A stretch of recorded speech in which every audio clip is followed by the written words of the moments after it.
So how'd you make the transition from the lifestyle into like the adult world? I was only okay being in a relationship if it meant we would be like totally open. My ex-husband contacted me and told me that he found condoms in our son's pocket, and he was very upset. And I said, I'm not. If we play with a couple, no oral, no kissing. What just happened? My girlfriend's like, Brett was trying to suck your cock. And I'm like, oh, well, thanks for stopping that. I wanted to understand more behind like kinks and, why people swing. It's so hard to detach sex from emotions. Here's an interesting question. Have you ever thought about what the impact of AI will have on the porn industry?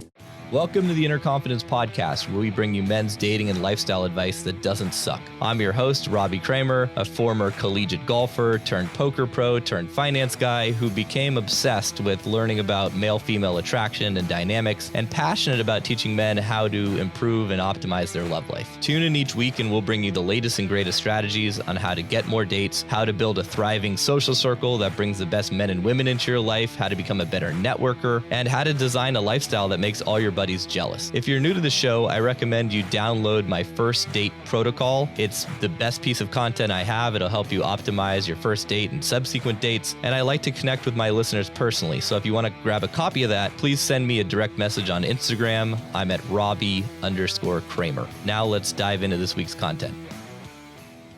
All right, we are back with Coralyn Jewel, who is a master sexologist, an adult film star. I came on her podcast, I think it was about a year ago, and we had a great conversation. So I'm really excited to kick around some awesome ideas. You're a master sexologist as well. So should be an interesting interview. Why don't you tell us your story? Oh gosh, I don't even know where to start. Let's see. Well, I started I was an Olympic figure skater, like an Olympic figure skater hopeful for South Africa. I was born in South Africa, raised in California. I was married, lived in various countries, coached ice skating, and then I grew up playing ice hockey and always had a crush on the figure skaters. Right. I didn't have a crush on the hockey skaters, but I did kick their ass. On Saturday nights, it was freestyle night, and I used to charge them that I could beat them around the rink. And I went home with a lot of money. My parents used to wonder what I was doing at the time. But at that time, I was just being a good girl and just racing them. So, but yeah, so then, somehow, I was married, and things just kind of, I just say, your life path takes you on different, you get thrown these like curveballs and, which direction you go. And I ended up getting a degree in theatrical production, and I ended up getting a job as a director in the adult industry. And from that led to hopping to the other side, working in front of the camera. And I also somehow got involved in I was a wedding planner, and then started a swingers club in 2012. Built that to about 20,000 members, and everything just kind of like turmoiled into, then I decided, I wanted to understand more behind like kinks and, why people swing and why people, what the pros and the cons are of that world. And that led to me going to get certification as a sexologist, and then started working for Dr. Susie as her like an on-call therapist for her. And then I wrote a book and documentary, and I'm working on my second book, and here I am. I don't even know where I'm going next. So that was a great sort of summation. If someone asked me like, tell your, life story in 2 minutes, I would have not done nearly as well. So it's crazy. So you were basically in like, a traditional like monogamous marriage prior? Yes. And what made that fall apart, and why did you, kind of go down this other path? My husband and I were actually together we were married 10 years, together for 14 years. And we actually got involved in the swinger lifestyle community about the last year of our marriage. Mm-hmm. And that's what ultimately ended our marriage. And so people always say to me, well, why would you stay in that lifestyle? And why would you start a club? Like, why would you start a community when that's how your marriage ended? And it was really because at that time in my life, I felt like that was my sense of those. They became our friends. That was our community. That was, we chose to do the vacations and be part of, just going out with, people involved in the lifestyle, and not necessarily that we were sexually involved with them, but there was an open-minded community where you could say what you want, do what you want, wear what you want, and there was no judgment.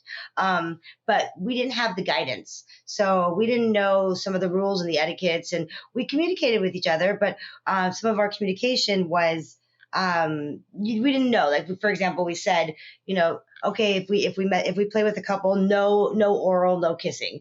And then like the first time that we did it, like the guy goes to kiss me and I look over and I say, oh no kissing. And he goes, but your husband's kissing my girlfriend. And I'm like, oh.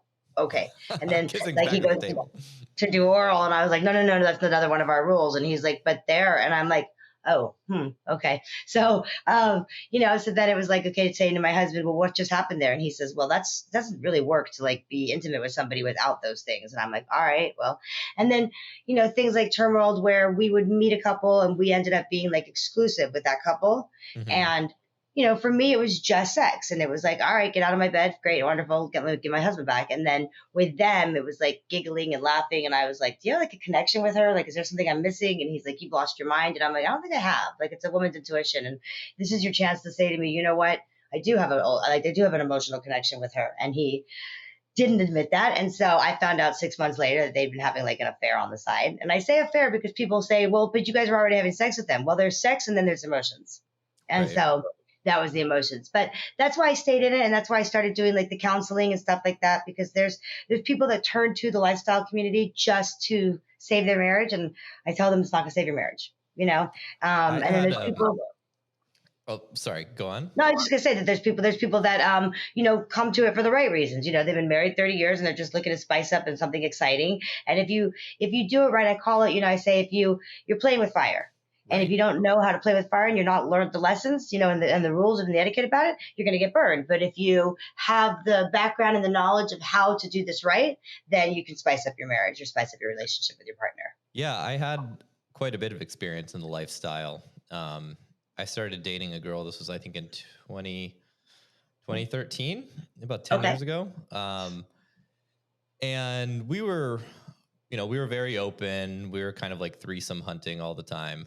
And eventually we kind of found our way over to like the lifestyle lounge, that the website basically. And we went to a sex party in LA and we were like, oh, this is way easier to meet, single girls or, just to meet like other open-minded people going to these Instead of looking online or online, right? Because we were just going around to the bars. We'd try to pick up girls at like the gay bars because that was a great place to do it, West Hollywood.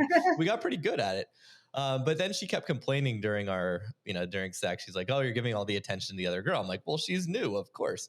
But that didn't go over so well.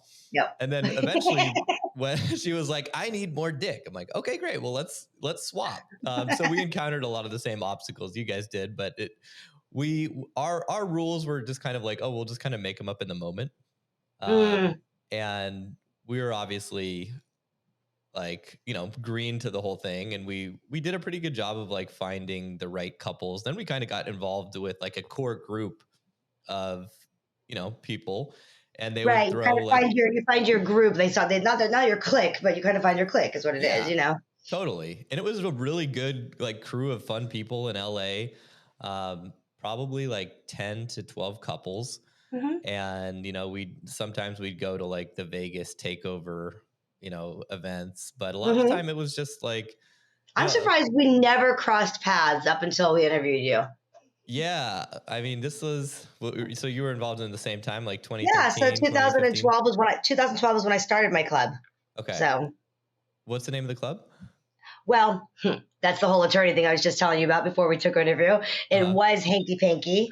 And now I'm called Embrace. So Embrace Lifestyle Events. Gotcha. Okay. So that was like your podcast because you're the host of the Hanky Panky podcast. You're still doing the podcast? Yes. And now it's the Embrace podcast. Oh, gotcha. Okay. So yeah. We found what ended up happening to us is like, well, I don't know. It was one of those situations where when I got in the relationship, I was only okay being in a relationship if it meant we would be like totally open. And I was very much about having lots of experiences, lots of variety. I had all this stuff on my sexual bucket list I wanted to check off, not really consciously, but unconsciously. That's right. What I was doing. And, as time went on, we'd meet new couples. We'd both form connections, but my tendency to form connections, I think, was stronger than hers. Okay. And then that, of course, led to drama. And then, we had a girlfriend for a while. And then like, I remember I went and like cuddled with her, and that really pissed off my girlfriend when I went to do that. Yeah. So, it's like, it's so hard to detach sex from meaning or sex from emotions, Right. That's the key. Right. And it's like, I didn't think like me going to cuddle with that girl would just like totally, piss off my girlfriend. In Because hindsight, cuddling obvious. is emotion. Sticking your dick Exactly. inside of her is just sex. Totally. So yeah, I mean, I was an idiot, of course, but Men. lessons learned. It was fun. I remember Yeah, at one of those parties.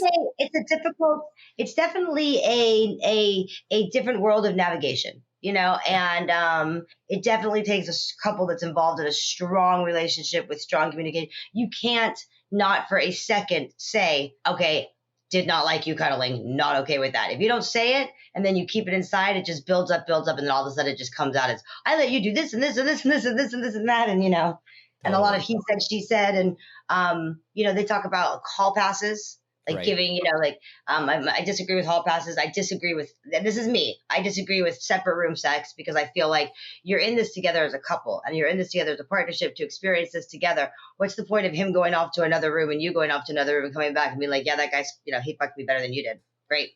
So, Yeah. so.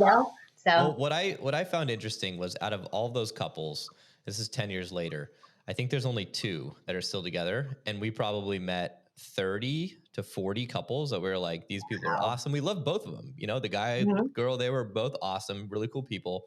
But so, I mean, I guess with any couple, right? Like, and most were not married. A few were. Okay. But the 2 that were married are still married. Those are the only 2 that are together. Probably another Interesting. 5 or 6 that were married got divorced. And then Okay. the rest who were just dating, Okay. all broke up. Not to say like if you run an analysis of just a non-lifestyle couple, the odds of them staying together are like less than 5% anyways. Exactly. Yeah. True. Did you find there's any correlation between, well, do you find like couples that swing are more likely to break up versus non, or? No, I think I find it the opposite. I think that if you it will depend really, again, it's just like, couples that turn to this turn to this to save their relationship ends up not working anyways. But from what I can see in my experience is that, and this is not just in relationships, this is in the business world, as I just told you earlier, people lack the skills of communication and listening. Right. And I think that's the number one issue with anything and everybody is, it's in anything. It's a waitress and you're a customer sitting at the table and they didn't listen when you said no tomatoes or whatever it may be, right? Right. People they don't listen, and I think that's the biggest thing. And so it's the same with like like with the lifestyle. If you don't listen to your partner when your partner says, please, I don't want us to do this. This is the one thing that I think is special between you and me. And then they go and do it. You didn't listen. It's tough because, you tell a human being not to do something and what do? Typically that thing, right? It's just human nature. But I 100% agree. Communication, it's like, you have to say something in the moment, right? You can't let that fester. And that's hard. Sometimes you don't want to bring it up. People, I always say though, like, don't be in a situation with a couple interacting with something that you don't really want to do, but you're not comfortable to say, hey guys, sorry, let's stop for a second. You wait till after the fact, and then you say to your partner, oh my God, I didn't want to do that. Right. And then your partner goes, well, why didn't you, say something? Like, I'll give you a perfect example. I had a boyfriend for 3 years. He was not in the lifestyle. I brought him in. Okay. And, he knew, like I told him, at any given point, if there's like a connection with somebody, like what my husband did to me, say something to me. Let's not continue this. And I remember that one night, it took us a while before we actually, we never played fully, like what's called full swap with a couple until we got comfortable with each other. We were with a couple in Las Vegas and they were super cool. And we went into their hotel room, like living room, okay, to, hang out. And then they were cool. And then as soon as we went to the bedroom, like to go play, it was like Jekyll and Hyde. She was like, you two there, us here. And I remember looking at my boyfriend and being like, but we didn't say anything. Okay. We still went with it. Okay. I then remember we went on the bed, me and her husband, and they went on the other bed. It was 2 full-size beds. So it wasn't queen. So not, 4 people couldn't have been on them. So I was okay with us being in the same room, but separate beds. I couldn't have been more than 3 seconds. And she just screams, I love you. And like this orgasmic sound, which I can make for you guys, but and I remember that I was like, what just happened to her husband? And he took my cheek and he goes, don't even look. And I go, I'm not gonna look. Like, I was like in shock. I love you. And this like scream. So we went about our thing, me and her husband, for like 45 minutes. And it was quiet over there. And I remember stopping and looking at him and being like, baby, are you guys done? And he goes, never started. And I'm like, huh? And he goes, never started. And I went, okay, you guys, it was really nice meeting you, and we'll see you later. And we got to go, And when we got in the car, he told me that nothing happened. He didn't even touch her. There was completely fake. Her screaming and doing that whole thing in the beginning was just a show to get his attention, which he never gave her. He told me not to look either. Took my cheek. And I said to my boyfriend, why didn't you stop me? Why didn't you say like, hey, babe, we need to go? And he's like, well, you look like you were having a good time. And he continued to throw that at me throughout the rest of the relationship. Remember that time I let you? And I was like, no, that's not fair. Because I didn't know. I didn't want to look over at the I love yous, So you have to communicate. You so what have did she do after I love you? She just like lay there? He said he didn't even touch her. He said he didn't even hold her hand. Like he didn't even the I love you was an attempt like to grab his attention, and then the screaming orgasm that she had was just to get his attention, which he didn't give into. So we were in our own little world for 45 minutes before I was like, they're being really quiet. And then I noticed they were just both sitting there staring at us. That's that's so strange. I mean, you have to communicate before, and also I always tell people to communicate before you go to that room. I have couples that tell me, they meet a couple. They don't really tell that couple, oh, we're new, or oh, we're into this, or oh, we're into that, or whatever it is. Okay. They go to the room. They don't realize that the male half might be bisexual. He goes to interact with the other male. The other male is not interested, doesn't know how to say no. Right. Okay. Goes through with it. And then is very uncomfortable after the fact. Well, if you don't tell people, then how are you supposed to know? Right. Yeah, I've got some funny stories about that. Right. You see? That's a big thing. In the lifestyle, it's totally fine for the woman's profile to say bisexual, but God forbid a man's profile says, my husband's bi-comfortable or bisexual. People say, oh, no. And it's like, I guarantee you your husband's bisexual or bi-comfortable as well. He just doesn't put it on the profile. Yeah, we had a birthday party. I think it was my 32nd birthday or 31st, whatever. And one of the couples who came was actually my ex-girlfriend, and she brought this guy who was bisexual, but we didn't know he was bisexual. And at one point, I think my girlfriend plus her plus another girl were like going down on me. And then all of a sudden, like I see someone's head like thrown across the room, and I'm like, what just happened? My girlfriend's like, Brett was trying to suck your cock. And I'm like, oh, well, thanks for stopping that. Yeah, that's normal. Yeah, the way it was phrased I think it was by my ex, was like my other ex. So my current girlfriend, who's now my ex, obviously, and the other ex, she was like, does anyone want a birthday blowjob? And I was like, sure. But I think she said, we're going to give you a birthday blowjob. And I thought that meant like her and my girlfriend and the one other girl. But apparently it meant we, as in me and my guy. So. Anybody that wants to get involved. Exactly. The thing is, just between you and me and everybody else who's listening, I'm sorry, but only a man knows how to please a man the best, because you know what you like, and vice versa with a woman. So the problem is, if you go there, you're going to be like, fuck, this is not bad, actually. So then you cross that line, and then you're like, well, that's now, so that was just a line I didn't really want to cross. Not that, I agree. I think a man probably would be much better than that, given you have one. Right? It's like, there's no way I'm as good at, licking pussy than a woman is, because I don't have a clit. Like, right. Exactly. No, it's true. It's true. So, but again, that's a door that, luckily somebody else stopped that before you have enough to make him feel uncomfortable and say, hey man, sorry, just not my thing, Exactly. Yeah. So. Yeah, I was in another situation like that at Burning Man, where the guy was bisexual, but he at least like asked me if I was like comfortable after, we had kind of swapped, and I was like, no, it's not really my thing. But, they approach that right. But yeah, it's tough, because when you're dealing with sex, it can get awkward. So if you ask or you stop things, you feel like you're killing the vibe. And Right, right. But you have You to. have And, to. I always tell people, I always say, if you're in this moment with another couple, you're grown adults. So just, it's your body. You have the authority and the right to say, hey, listen, you guys, we apologize. We're sorry. It's nothing against you or us. It's just that this is not going to work or this doesn't feel right, and you don't need to go into the details of why or, what's going on between you and your partner. I always say, don't go into the drama. It's enough to say, we truly apologize. We're going to stop. That's it. Right. So that's all you have to say. You don't owe anybody an excuse of, giving them your backstory of, well, the reason is blah, blah, blah. Who cares? Okay. Not going to work. So Yeah, and say that's it. why I found the lifestyle to be like a really interesting period of growth for me as a guy, in my mid 30s, early 30s, Mm-hmm. just because it forced me to communicate a lot more.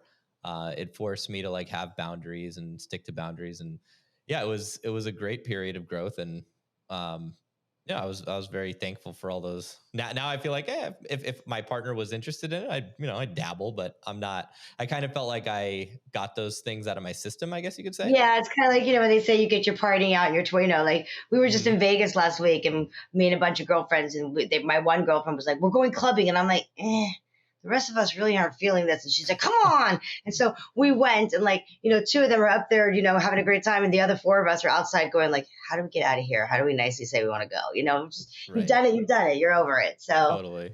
So so how'd you make the transition from the lifestyle into like the adult world? that was kind of simultaneously. So, I think I try to look back on it. I think so. I was divorced. And when I got divorced, we had been already like dabbling in the lifestyle. And so I got a job working at a club as a door girl to make some money at one of the clubs that we used to go to when I was married. That led to meeting someone there who said, you should do modeling. So then I started modeling. Modeling led to a photographer asking me if there was any location I knew of that was a nightclub environment that we could shoot at when they're not open to the public, which led to me getting on Facebook and a friend of mine saying, hey, Dino from high school owns, Expose. And so at that time we didn't know, but so we went down there, me and my photographer, and he pulled up and I go, this is a strip club. And he goes, did you know that? And I go, I didn't know that. And so we go in and, my photographer saying, get on the pole. And I'm like, I don't know how to get on the pole. And he's like, you can't get on the pole. And I'm like, no, I was an ice skater. I've never been a stripper, and I was 36 years old. And so at 36 is when I, started model. At 36, I was modeling, which led to the owner of the club, who was a friend from high school, saying, you should dance here. And I'm like, I can't dance here. I'm 36. And he's like, you'll make $800 a day. And I'm like, I can dance here. Where do I sign up? And so that's how it happened. I started dancing. That led to me getting on the site called Sexy Jobs. That led to me getting a job as a porn director, then crossing over to the other side because the male talent said to me, how many times are you going to write a check to these girls that can't do anything right? And I'm like, you're right. I can do it better than them. So then that's how it came over. And then from there, things just kind of turmoiled, So you were a director before an actress? Yes, I went the total opposite. Yeah. Director, camera girl, production assistant. I did all that first. Really? Okay. So when you did become an actress, did that like change anything about sex for you? Because I've actually have a lot of friends who are porn stars. A lot of girls I used to live in Ukraine, and as you know, and a lot of girlfriends of mine that lived there eventually kind of made their way over to Budapest. I'm also friends with Julia Grande, who kind of runs like Vixen and Blacked, and that whole operation is like one of the biggest porn operations in Right. Europe. And I'm always curious, like what does the impact of like being an adult star have on your like normal sex life? You really have to have this but it's interesting because for me, I can really separate it. That is a job. I am showing up. What are we shooting? How long is it going to take? What positions? Where's the pop? Okay. How much content do you need? And done. Okay. And then my mind I'm sorry to say, but my mind at that time is like, okay, I've got to get the kids home from school. I still have to get them over to soccer practice. I've got to get dinner. I've got to get laundry. I've got to get to the bank in time. You're still, that's your job and it's just your regular day. Whereas anybody that I dated during that time, at first it was like, oh yeah, you're a porn star. Totally fine with that. No problem. But then there was a problem with it, and they can't understand that we can separate. I can definitely separate. But I don't date anymore. Like I just decided I just don't date anymore. And I even tried to date somebody not too long ago and I was like, yeah, no, I can't do this. So it just doesn't work. So, so when you say don't date, you mean like you're just perpetually single or like... I'm single. Yeah. And I won't date ever again. Really? Yeah. So no love for you? It's That's gonna finished? take a real good man to change my mind about the male species. I'm sorry to say, but I coach in this world. I teach. I do seminars, and it's gonna come back to exactly what I say. Communication is just pathetic, and it's awful. It's Mm-hmm. awful, and it's gonna take somebody that's gonna blow my mind, and I'm gonna be like, wow, you really did hear what I said, or you really are listening. So Wow, that's so interesting that you've come to that place. I have, yeah. Do you still like so are you still acting at all? Like are you having sex? Yeah. But it's for money. I do it for Yeah. I shoot, so it's for my scenes. I won't. I mean, I don't, and I really don't. I don't. It's hard to explain. The adult industry has changed so much. It's not really about having an agent anymore or having a manager anymore. It's really more about uh, these different platforms where you have OnlyFans? subscription page. Well, OnlyFans can shove it in their ass, and I hope they hear this. I hate them. I wish that your listeners would not support that platform. They are awful. They made their success off the adult industry, and as Right. soon as they did that, they were ready to throw us to the curb. Really? Now we're back again because they realized, holy crap, they bring in a lot of money. Now Yeah. I canceled my OnlyFans page, which is a nightmare in itself. They make it impossible to close your page. And if you go and you Google OnlyFans complaints, you'll find over 5,000 complaints of people saying, I couldn't fight anymore for my $40, my $80, my $20. And I'm like, well, that's how they're rich, because there's all you guys that, I got my money back. It was a pathetic amount of like $110, but I fought until I got it. But they're impossible. But there's tons of platforms out there like Loyal Fans, ManyVids, Fansly. There's a bunch of others that are, they're there for the adult industry and they support us, and so we should support them. Nobody should support OnlyFans. I I swear. remember when they tried awful. to kill the adult, sector, Oh and I'm like, that's not gonna work. That's like how yeah. you guys became huge. Like, how can you? It's so fucked. They're awful. And then if you look at any complaint form or reviews or whatever, it's always their same answer. It's their little bot with their stupid, we're sorry, we're unable to locate your information. I just got an email today that says, thank you, we have closed your OnlyFans account.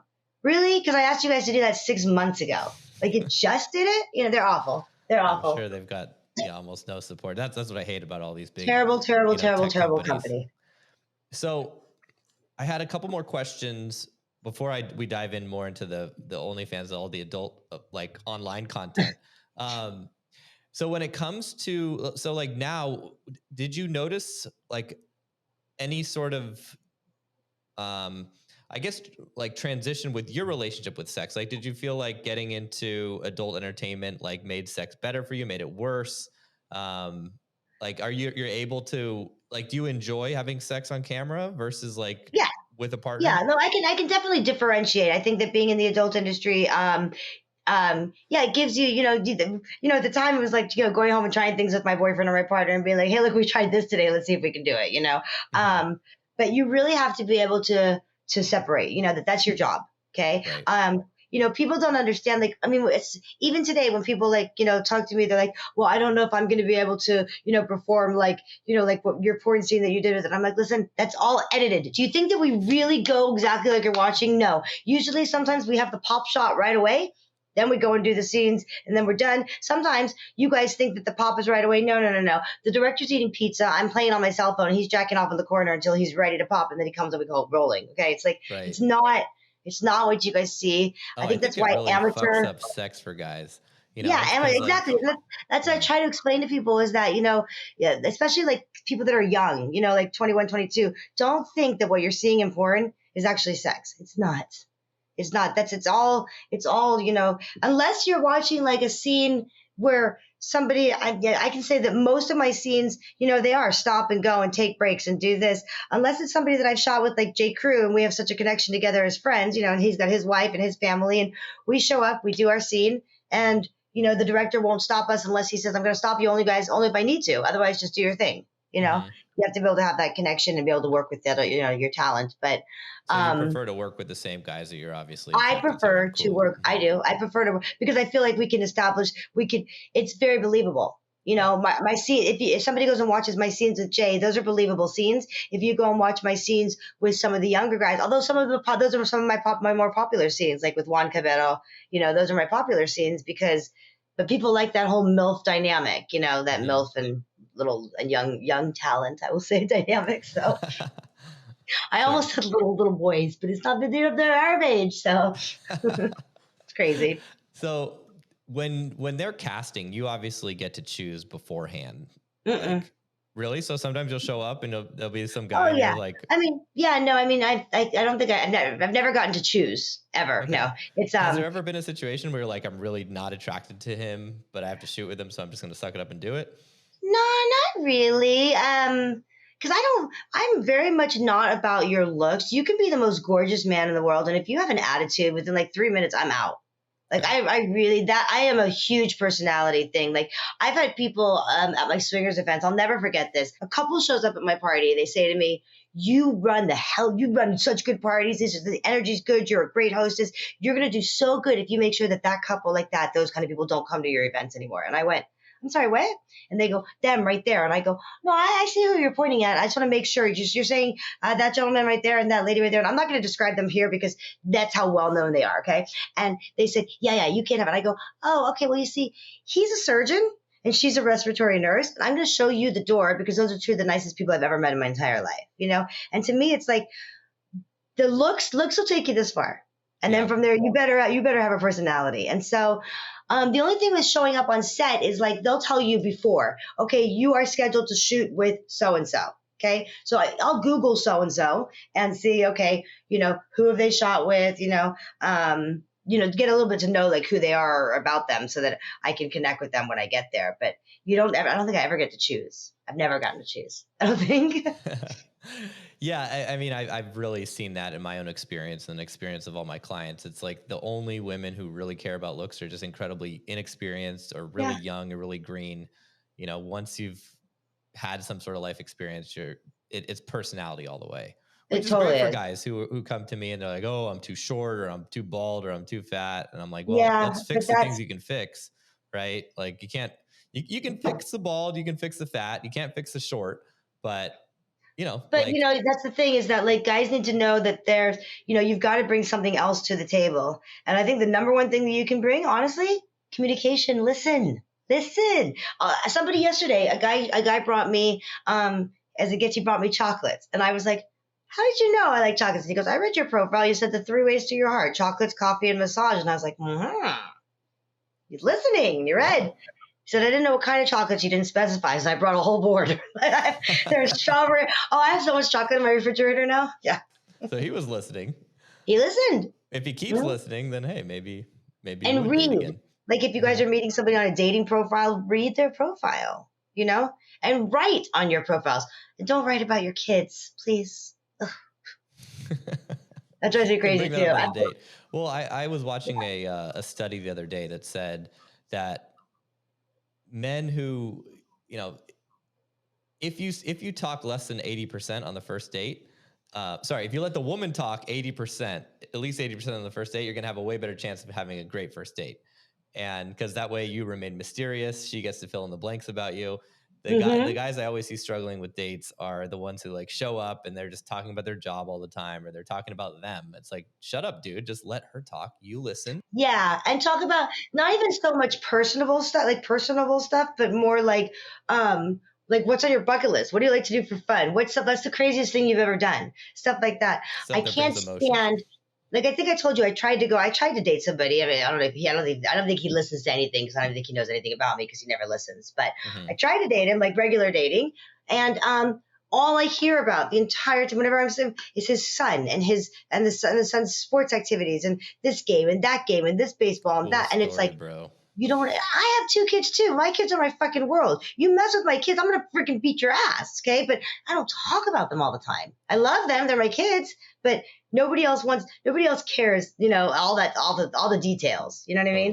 Totally. And so that guy like continuously tries to message me, like, "Hey, do you want me to like stop like messaging you? Do you want me to stop reaching out?" And it's like, listen, I don't dislike you. I don't wish anything bad upon you, but I definitely can't sit through another dinner with you. There's no ways. No fucking ways. Did you ever date anyone in the adult industry? Yeah, I would. I actually used to say don't date in the adult industry, but part of me thinks that really we're the only ones that get each other. It seems like you kind of have to. Mm-hmm. Because it's like I would. There's not anybody that I have come in contact with yet that I'm like, want to, but I think I would. But I mean, most of like the male talent, they're really my good friends. Like J. Crew is like a really good friend of mine. Dick Chibbles, who's retired now, him and his wife, they're really good friends of mine. I've really established a connection of friendship with them. So Yeah, the successful couples I know in the adult industry are in the industry. I don't know. Ariana Marie, I know her. I met her at a Vegas event, and her husband is like an agent. I don't know if they're still together. I don't really speak to Yeah, them I much. don't know. And there's, the industry's changed so much. I mean, that's what's so, it's really kind of sad, it used to be, you would have an agent and you would be taken to the production studios and you would do what's called a go-see, and you'd be taken in and introduced, and, this is Coralyn Jewel. She's the new MILF, blah, blah, blah, blah. And now the go-sees are done. Agents are pretty much, nobody really contacts the agency because a lot of people self-book. A lot of the production companies are closing because if they pay you to shoot and then they put their stuff up on their website, it's just being pirated, and it's changed. So right, and now everything's moving to OnlyFans and all those other sites like we talked about. Right. Here's an interesting question. Have you ever thought about what the impact of AI will have on the porn industry? Just going to tell you about that. Yeah. So that's, I actually just started working for a company I'm an ambassador for them. It's called Deepfakes. And about a year ago, he contacted me. I actually met him it was a reunion. So I say reunion, it was a networking event only for industry. Okay. So no fans. So it's like miniature golf one day or race cars, or, we had poker night, and it was in Arizona. And I met this gentleman there who was telling me about this deep fakes and AI. And I'm like, is it like Dungeons and Dragons? Like you create your own character? And he's like, I wouldn't really call it Dungeons and Dragons, but okay. And I said, why would anybody spend money to create a fake fantasy woman that they can't do anything with, right? She's not real. And he says, oh no, people will. They will do it. And I go, okay, yeah, good luck with that. And I let it go.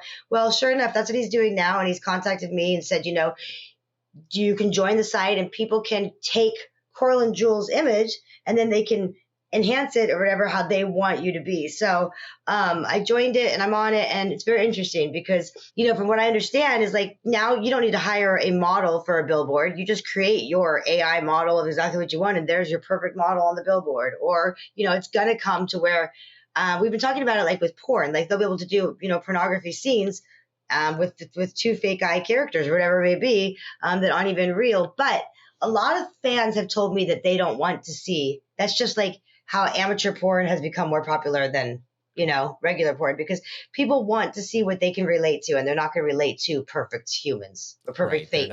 They'll be able to tell the difference.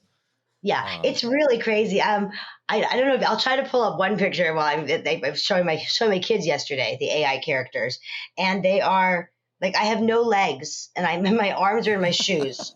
Yeah, it's the weirdest. You can find it. I won't be hard to find. Did you watch the series Dave by any chance? No, I don't watch TV. It's about Lil Dicky, and I also almost never watch TV, but okay. The rapper Lil Dicky, and it's a really interesting show because he gets into a lot of social commentary, and one of the scenes is he orders this sex doll, but he designs it himself, and it's like, it's as heavy as a real human. It's like it's like his perfect everything, right? And it's like pretty soon that thing will become a droid, and that droid you'll be able to have sex with robots. And, yeah, absolutely. I feel like that could be just a few years away. Like we're not even talking like a decade. Oh yeah, we're close. Years. We're close. I mean, we were talking about this the other day. It's going to have such a different, honestly, forget dating anymore. You can just create your robot. Your robot does exactly what you want it to do. There's no arguing anymore. There's no fighting. And you have the perfect, I don't think it's a bad idea, but okay, let's see. So many men. Can you see that? Do you see my feet? Yes. It's hard to see. Wait, are you attached to like a motorcycle there? I'm on a motorcycle, but look, I have no legs. Let me see if I can pull that in here. Okay. Okay, look. That's my leg stump. Fuck? Do you see the stump? Yeah. Okay, so those are my whatever. A stump.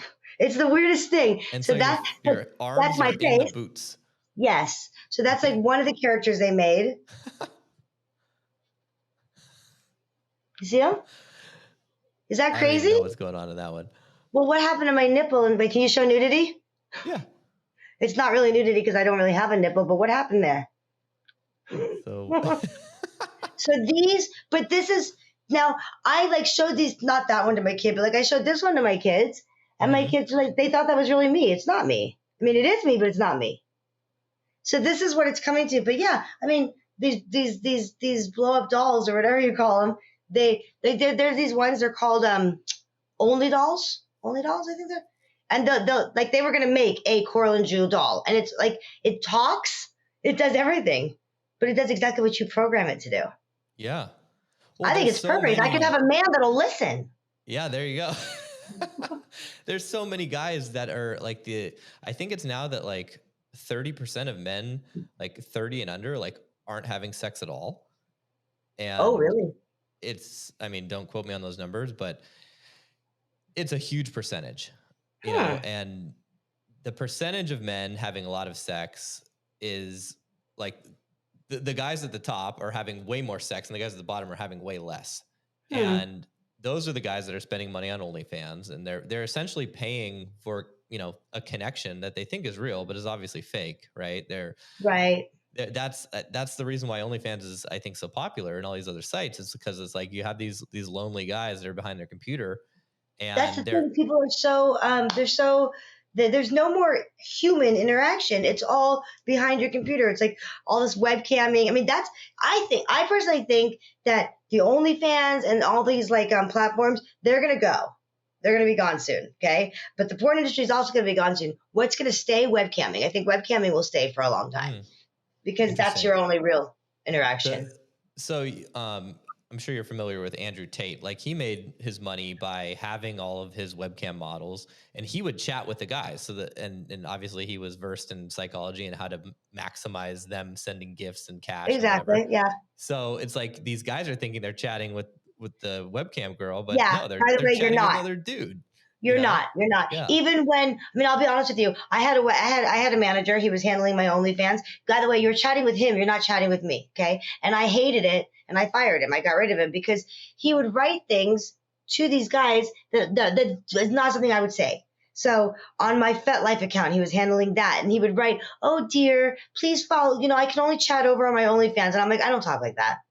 I don't say, "Oh dear." Okay. I go, I don't have time to fucking chat here. Okay. You want to talk to me? Go over to my OnlyFans, whatever it is. But, so I got rid of that. But I'm going to tell you that 99% of the time when you think you're writing these girls, sorry to tell you, and I'll ruin it for everybody, you're not talking to us. You're talking to all, everybody's got a manager now. I don't, I got rid of it. I was like, nope, you're talking to me. And when I write on LoyalFans, I don't have time to write you guys. That's my biggest thing, is because I don't have time to write you guys, because I'm actually handling everything on my own. Right. But other people from your standpoint, that's a huge, revenue loss, because there's guys willing to chat, willing to pay, right? Oh yeah, and I took the loss because I didn't like, when I had him managing it for me, I didn't like the answers that I didn't like the way he was writing to my guests, and then he would write me and say, "I've just blocked this person," or "I've just deleted this person," or "I put this person on in timeout." I was like, "What are we, 10? Like, you're putting my fans on timeout? Like, I don't want you to do it. I'm done." So, well, pretty soon you could already program Chat GPT to write in your style. Oh yeah. And you could have, the AI write all of that. That's what's scary too. I mean, think about the journalism world now and everything. It's really scary. I mean, we were playing with that the other day. We were playing with the whole Chat GPT, like saying, "Okay, we want you to write a letter that says this, and that's how it comes." And you're like, "Okay, crap, wow." Yeah. We were talking about this with my kids yesterday. They don't even learn cursive anymore in school. There's not even a class anymore. You don't even learn cursive. I was trying to write in cursive the other day. I couldn't remember how to do a Z. I don't remember how to do a Z either. It's like I looked at No, I really can't remember. I mean, no, because unless it's in your signature when you sign your name, I don't have a Z. Right. I don't know. But like my son, like the youngest one, he was like, cursive. We didn't do cursive. The older one's like, yeah, no, they stopped it when he was in 4th grade. I was like, oh my God. Wow. Yeah. That's what's happening. Soon it's going to be, you don't have to write. You just have sex with robots. I have 2 boys. And how old are they? 19 and 16, almost 16 soon. Nice. So are they sexually active? Can you talk about any of that 16-year-old, no, I don't think so. 19-year-old was, probably still might be. I mean, he's moved on to college now, but I'm very open with them. So like, I would say to him, is your girlfriend at the time, is she on birth control? And he says, no, because she doesn't want to get fat and moody. And I said, let me tell you what's going to make her fat and moody is pregnancy. Let me tell you what else is going to make you moody is have me as a grandma, not a happy grandma. So, but I'm very open with them with both of them on everything, just come to me, ask me any questions, tell me what you want. My youngest son writes music. He's brilliant. He's never had a lesson, creates and produces all of his own music, has taught himself all the instruments. He's brilliant. He's really good. And the rest of the family goes, how come he only sends his music to you? Like, how come you get to hear it before the rest of us? And I said, because I'm the only one that'll give him honest criticism and feedback so that he can then perfect it and then send it to everybody, Yeah. So it's hard to find. It's really hard to find. Yeah, you have to be honest with you. It's communication is key. Right. That's really cool that you have that relationship with them and there's those open lines of communication. Has the 19-year-old ever brought a girl home and had to? Well, my ex-husband contacted me and told me that he found condoms in our son's pocket and he was very upset. And I said, I'm not. Yeah. I'm glad that he has condoms. However, I said, I'm very upset that I think he's having sex in a car. So I asked him, I said, I understand that you have condoms in your pocket. And he's like, I don't want to talk about it. I already got yelled at it. And I said, no. I just want to know if we're having sex in a car. I don't need a police officer calling me and saying that you've gotten in trouble for, sexual misconduct out of the car. I'd rather you do it in the house, please, like for safety, Yeah, I wish my parents said that. I used to have sex in my car all the time. I had a big Suburban. Yeah, I mean, of course, the more strict you are with this whole thing with like the way, this is why I think still Europe is way ahead of us in America is because we still condone it as like, ooh, sex, and it's not good, and don't do it, and so you make it such a bad thing that people sneak around. And look, this my son's girlfriend didn't want to talk to her parents about it, and I can't take her. Legally, I could not take her to go and get birth control from like a Planned Parenthood. She can go on her own, but I can't take her, and she can't talk to her parents. If you don't talk to your kids and have communication, shocking, communication again, there it goes, see? Well, if you look at the cultures that don't have as many sexual problems, and that the interesting thing for me is I almost never get clients from Italy, Spain, or France. And why do you think that is? It's because those are very progressive sexual cultures, and they teach at a young age. They make sex okay. You can drink, you can have sex, you can do these things. You can go nude to a beach and like have your, have your tits out. It's like not a big deal. Sex is if you don't make it a big deal, yeah, exactly. And but yet you make it such a big deal. Those guys never need coaching. They don't need help. They understand women. They understand sex. Obviously I've had a couple clients over the years, but like the majority of my clients are always from countries that was once ruled by the British Empire, which is it's crazy. I mean, I have, I had this, I think I tell the story on my podcast about, one of my seminars where everybody left the room and there was a young man in the back crying. And I like walked over and I was like, I'm so sorry. Did I say something? And he says, no, I'm a Jehovah's Witness and I'm 25 years old. I still live at home. I saw the billboard. I've never been anything like this. I think I'm gay. I don't know who to talk to about this. And I thought maybe I could get my answers here. And you're the first person that I heard openly speak about stuff and living your life for you and stopping the judgment. And my mom just called me and told me, she found out I'm here. I cannot go home. So I said, your mother has just told you, your blood mother has just said, because you came to no nudity, nothing, because you came to a exhibition where you can learn about different things in the adult world or whatever, you can't go home. I gave him my phone number and I said, if you go home and she doesn't let you in the door, you call me. I was so pissed. And as time, I actually met him a year later at the same show. He shows up at my booth and he says, do you remember me? And I looked at him and I'm like, my Jehovah's Witness? And he's like, yes. And I was like hugging him. I was so excited to see him. But it's like the religion and all this, sex is bad and this is bad. You're just making people take the absolute opposite direction. It's anything. I mean, religion, my parents used to tell me, as long as you're under my roof, you will go to synagogue and you will, be Jewish and you will do this. And okay, fine. As soon as you turn 18, you don't have to do it anymore. The minute I was 18, I was like, fuck you. Yeah. Done. They shouldn't have done that. And they did apologize later. What? I'm Jewish too, and I told you that. I said, you're Jewish, you lived in LA, and our cross, we just never crossed the right path, and now you're married and taken. You see? What am I going to do? I remember on the first show, yeah. What did I say to you? I'm like, okay, great, you're in Ukraine now, right? That was where we were. Yeah. Well, I had the same experience with Judaism. I was bar mitzvah, and I had Me to go too. to Tuesday, Hebrew school and Sunday school. And, I hated going to services and all that stuff. And like, it kind of, and I actually really like the Jewish religion. I think it's, one of the I do most like too. open-minded. You can argue about it. You can talk about it. They want you to argue about it. They want you to Yes, I do question too. it. And I actually have returned back to it, but not by force. Exactly. So, My my wife, dad one day, have my you too? wife I mean, wanted my to dad one convert. day, he Go called ahead. me. I was living in Sweden, and he said to me, "Good Yontiv," which means like Happy New Year, for those of you guys that are not Jewish listening. And I was like, "Good Yontiv," and he says, and then you do this thing. It's like where you repent your sins and you throw bread into the ocean to get rid of your sins. And I remember that I said to my dad, how's synagogue today? And he goes, "Oh no, I'm calling you from like the La Jolla Cliffs or whatever." In other words, he's sitting on a cliff over the ocean. I go, "You're not in synagogue?" And he goes, "No, I realized today that I forced you and your brother so much to follow this that you didn't. And therefore, had I not forced you, maybe you would have more embraced the religion that we come from." And he's right. And then he, and because he apologized, it kind of made me go back to it. But I don't force my kids, on anything. Same with like, my son plays music and he has the opportunity to play in a band on stage and he doesn't want to. I'm not going to force you. When you want to, you want to, and you don't, you don't. If you make a mistake, you're going to learn from your mistakes. We know I've made plenty, so, but don't force. Totally. Yeah. My wife, when we came to See, you guys, the she's US, got a wife. Damn it. No, I'm just kidding. see, well, she's, I'm going to give you she shit grew like up that forever.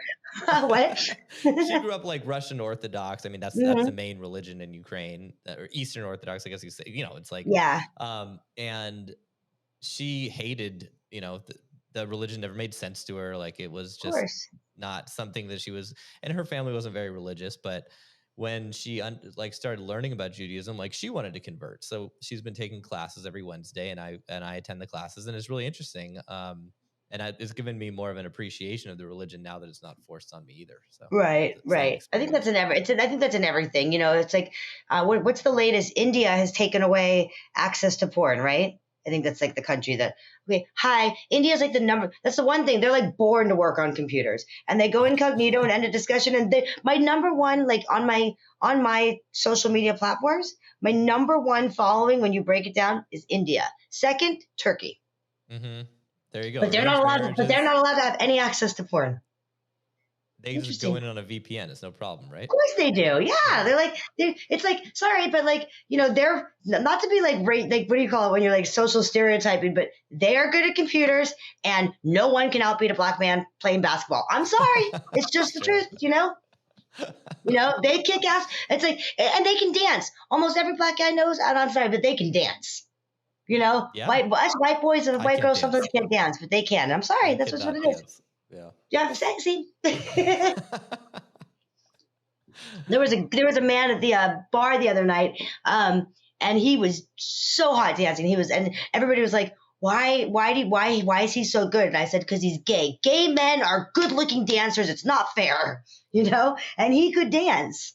Yeah. I mean, I've taken dance classes, dance lessons. I just, I'm a good athlete, but I'm not a good dancer, and I'm okay. You can learn to perfect anything. Doesn't matter. But that's true. We just talk about, what you're like, but with this whole, like, people saying, oh, the Indians are they can't watch porn. Listen, they figured out a way. They figured that out. You tell them no, they'll figure it out. So they're the number one subscriber on. They are my number ones. Yeah. I'm sure most. Turkey's number 2. Mm-hmm. And Greece is my next following. Greece. Interesting. Wouldn't expect that. Like they break it down. Yeah. Huh. Well, speaking of that, where can people find you? This has been awesome, by the way. I really Thank you for having me. Sorry for my morning of delays, and you know what we were dealing with this morning: communication. Exactly. Well, you're a whole 2 minutes. Where can I be found? Easiest is my website. So my website is the Coralyn Jewel. So it's CORALYN Jewel.com. And on there, that goes to my Instagram, which is Coralyn Jewel. My Twitter is Sweet Blue CJ, but that's why I say just go there because that connects you to my Facebook, Coralyn Jewel. I think I have a YouTube that's Coralyn Jewel. It leads you over to my website or to my podcast, which is The Embrace, hosted by Coralyn Jewel. So everything from my website. Click. Yeah, guys, go check it out. We did a fun podcast a while back. So yes, well, I don't know which episode that was, but it's on there. I haven't done my podcast in like 5 months. I've taken a very long break. Well, let me know if you want to fire it back up, I'll come back on. That'd be fun. Yes, I'll bring you back on for sure. And who do you coach exactly? Men, women, anyone? I coach most of I really have a mixture. So it's not just men or just women or just couples. I really do have a mixture of people that will contact me. Either they are looking into the lifestyle, or they are involved in the lifestyle and they're having issues, or they're involved in the lifestyle and one's having an issue and one's not. Okay, so sometimes they'll come to me privately and be like, listen, my husband and I are in the lifestyle. I'm really happy. I can tell he's not. And then I say, well, I'm not going to coach you guys separately. Normally what I do is if it's a couple, I'll bring them in together for one time. We go together and then separate, and then back together to analyze and see if that's something I can help them with. So if anybody is, that's looking amazing. at that kind of stuff, lifestyle stuff. What? Yeah, I didn't know that existed, that form of, counseling. That's amazing. I feel like every couple in the lifestyle should hire you because why not? And I think I know that there's other people that do lifestyle coaching or stuff. And, and I don't claim to have, I'm not a therapist. I'm not a psychologist. I don't have a PhD, but I've always said, I don't think that I can coach you on what it's like to be, coming out of a sexually abused relationship, because I've never been there, or I've never been raped. I've never been molested. I've never had a drug addiction. I've never, had an alcohol addiction. How can I coach you on what it's like to be in your shoes if I haven't been in your shoes? And so that's why I tell people, I've been in the lifestyle as a married woman, as a single woman. I'm dating. I've run a swingers club. I still run a swingers club. I've seen everything that there is to imagine to see. And then in the adult world, I coach people, that want to get into the adult industry. Why do you want to get into this industry? The pros, the cons, the legalities of it, and really give them the back end of, the outcome and the risks that you're taking and stuff like that. Yeah. So, well, that's the thing. It's like when you hire a coach, you should hire someone that's walked the path you're looking to walk. Absolutely. Don't hire somebody because they've got 8 PhDs and they've got master's degrees, because they're just behind a book. Exactly. Like guys hire me for dating coaching because, they're like fake nice guys and they want to have all these sexual experiences and they don't know how to do it. They don't know how to communicate. They don't really, know where to get started and how to get over, their anxiety to talk to girls or some other sort of higher level anxieties too. And it's like, they've tried therapy, almost all of the guys who come to me for coaching. And then, but the therapist, like when I remember looking for a therapist and it was so hard to find anyone I could relate to because all these guys were just like total nerds who, I was going to say, like when I did my podcast, like when I would do my podcast, some of the therapists I had on there. So for example, Dr. Lee Phillips. Okay. So Dr. Lee Phillips is openly flamboyant. He's gay, he's married, and he is perfect to counsel somebody in the same situation that he's in, because he has shown that he doesn't give a shit, and this is who he is, and he's amazing. He's a brilliant man, but he's also brilliant that's walked in the shoes. And then you've got like LA Kink Shrink, and he specializes in like the kink community, people that can't go to a therapist and say, I get off on electric play or wax play, because the therapist goes, well, there's something really wrong with you. We need to prescribe you a medication for that, and that's, so you got to look for somebody who, in my opinion, has experienced and walked in your shoes and is similar to you. And so that's why I get a lot of, mostly what comes to me is older couples. I'm coaching a couple right now. I've been for a while in Greece, actually. And she went about some things behind his back and he found out, and he's a hell of a man for not, giving up on that relationship. And instead they came to me and said, how can you help us get through this?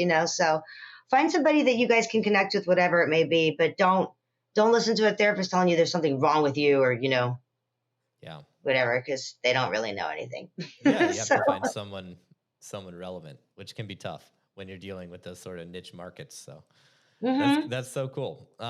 So guys, go check out Coralyn. Thanks so much for coming on. And thanks for having me, darling. It was good chatting with you again. You too.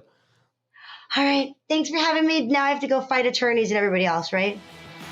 I hope you enjoyed this week's episode. If you're new to the show and digging our content, please leave us a 5-star review on iTunes, Stitcher, YouTube, wherever you listen or watch. But if you're not really digging it, go ahead, just don't leave us any review at all. That'd be great. If you're feeling a little bit stuck or you just want to optimize and step up your game, we've opened up a few spots in our Inner Confidence community. We're accepting applications if you want to join our select group of men and experience the radical power of accountability, cross everything off your sexual bucket list, and just become a beast who gets more stuff done. To learn more and apply, go to start.innerconfidence.com.